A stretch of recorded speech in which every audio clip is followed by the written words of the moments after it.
What's going on, lucky gamers? Alright, so let's talk about who you want to look for, right? There are characters that, now that we're at the halfway point, the CN account is at the year point.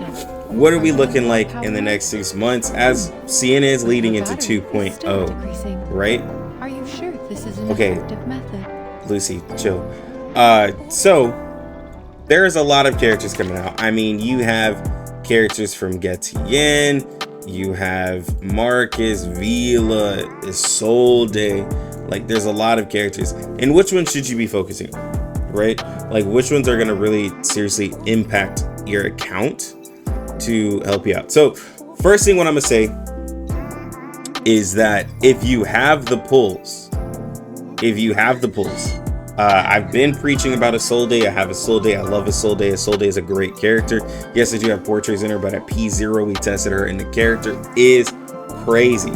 Why is the character crazy, right? Why exactly is this character really good?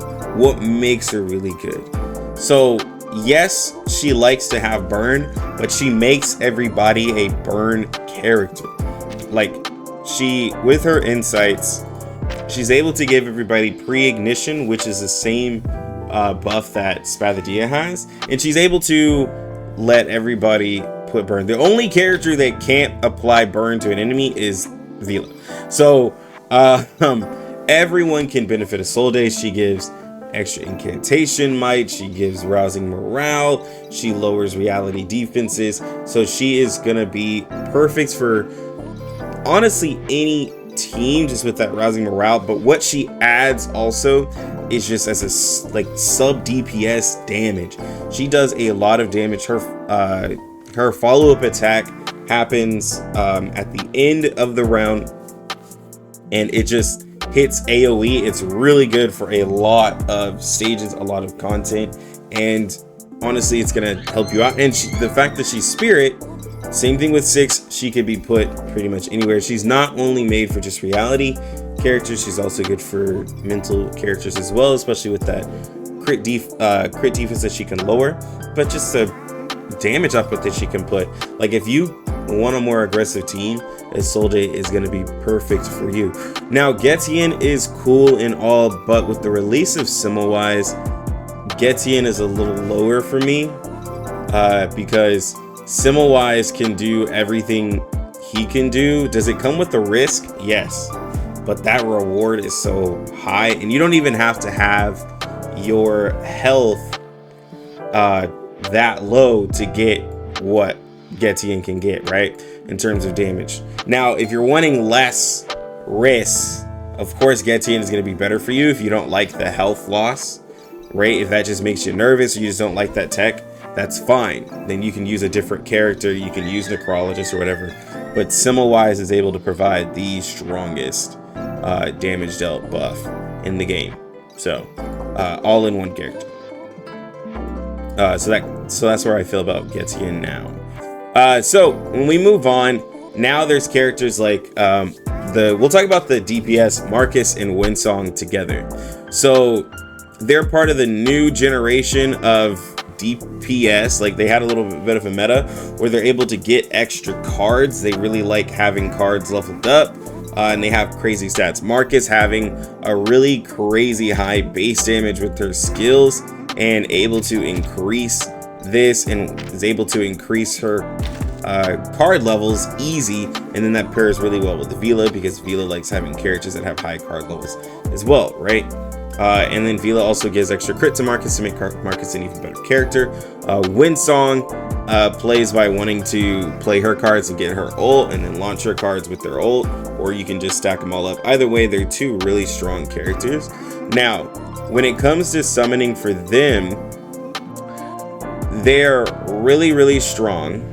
And the thing is that if you feel you're good in the elements, then they're not as necessary, but they're really strong. Winsong is one of the strongest characters in the game, aside from the limited characters, just the way that she works. Crazy character. Crazy character. But so is Lucy. So if you're a free-to-play player, like Lucy is going to be also a crazy character that you can fit where you feel like you're missing something. So you get what I'm saying? Like, while Windsong has a crazy nuke, like Lucy's just, I mean, there's no content that Marcus and Windsong does that Lucy can. Now, of course, that's asking you to wait all the way to 1.9. But what I'm saying is like, if you already feel like you have a plant and star character, like, then they can complete the content that you would put Windsong and Marcus in. Now, if you just like to see Windsong nukes, then go ahead, go crazy. Like, there's nothing wrong with that. But honestly, I'm just looking at it where Lucy is doing ridiculous stuff with content, and like, if you already have like a Jessica, you already have the 37 and stuff like that, then you're good on plant and star. It's just because, you know, like after 2.0 we could be getting another plant and star character at this point. And I know the way that a lot of y'all just went all in for a limited character, like, I know y'all have to be really choosy on how you use your pulls. Now, when it comes to Vila is a healer that you really need to get, regardless if you're doing a mental damage team or a reality damage team. Vila is just really strong. She has a Purify that she can do on demand without having to crit or do anything like that. She also heals for a ton and is able to give out crit rate, crit damage, and also gives out damage on incantations when she's in Rosalka status. And she can also give Eureka and Moxie when she's in her Rosalka status. Eureka and Moxie with the card in her Rosalka status. So she's a really strong support. So Isolde and Vila are the two characters where I'm saying, like, you really want to put emphasis on in trying to pull for. These DPS characters, while they are really great and they are really, really strong, if you have the pulls to get them and the supports, that's cool. You can do that, because remember, in 1.9 you do get a lot of pulls, right? But I know that a lot of y'all aren't gonna go for a P0. Like, I just know y'all. You know why I know y'all? Because I saw how y'all acted with this character. And I know someone's gonna be like, but Lucky, you don't have P0. Well, I'm a content creator. I can get everybody. I'm not some of y'all who went all in here and then you're like, oh, I don't have any more pulls. Darn. So all I'm saying is, know your account, know your pulls. You know if you're spending or if you're not. You know where your pulls are at. So when you keep going for all these characters without a plan, it's just silly. So I'm trying to give you all a plan. Go for the support characters. If you think you have enough to get one of these DPS characters and get Lucy, then you're good, right?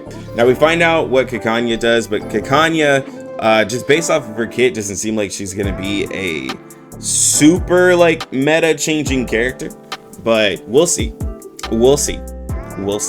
Because the way that her ult works with recording damage, it could be insane with specific characters, and that's what we're gonna be looking to see. But guys, that's all I really have to say. We are getting closer and closer to 2.0, and the game is getting interesting. That's all I can say. But anyways, I'm Lucky Lux. You lucky gamers, have a good one. Lucky Lux out.